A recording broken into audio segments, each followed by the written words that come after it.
Aspectology, fascinating, amazing, truly new energy psychology, a new way of looking at what happens to the being, particularly when they come to Earth, they forget about who they really are, but yet they're still making these aspects. They'll disguise themselves as ghosts and boogeymen and evil spirits and demons. And, well, so many of you have done that in the past. You think you're being followed or even inhabited by some evil spirit. It's not. It's simply an aspect.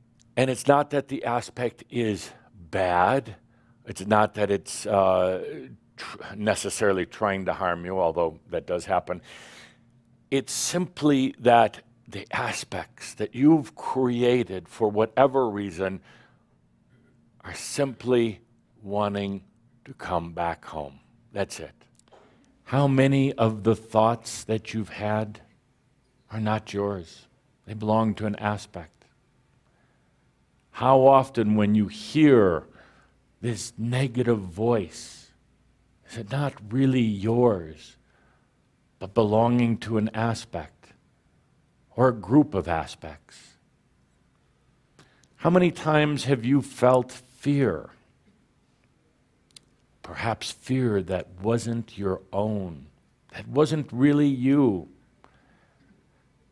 How often have you felt and experienced confusion where you can't seem to sort things out and get clear because all the aspects with their agendas and their stuck energy are clogging up the very natural process of creativity and creation?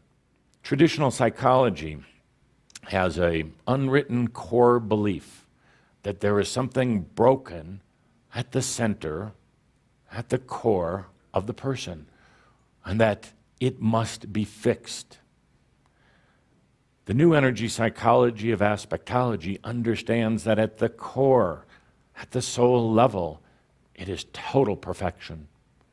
It is natural for any creator being to create actors of itself, to create aspects that will serve it. It is a natural thing for all of these aspects to return back home sooner or later. In this beautiful, beautiful dynamic, the soul remains pure and clear. Or the aspects might be wounded, the aspects might get lost. But because of this beautiful creation called aspectology, the soul remains pure. No matter how imbalanced you may think you are, no matter how distorted your aspects might get, the soul remains pure. And this is the blessing of the creation of aspects. What emerges is a wiser human, a more enlightened human, and a human who's no longer afraid of themselves or their actions or their thoughts, but understands that aspects can be consciously created and consciously reintegrated all of the time. It recreates a natural type of flow, the constant creation of aspects to serve you, and the constant re-invitation for them to come back, and they do. It eliminates those crazy thoughts, those voices, that constant judgment upon yourself. You hear that constant criticism and judgment. It is the aspects expressing how they have been treated. The mind quiets down. The mind realizes at this point that it doesn't have to control everything. The identity in this lifetime quiets down, and the fear seems to go away. A new trust in the deepest parts of yourself is reestablished, and you live each moment in a very balanced and integrated relationship with yourself, in a trust that you haven't felt in eons of time. This isn't a mess. Well, it looks to be a mess, but it's actually a brilliant example of the creator abilities of each and every one of you.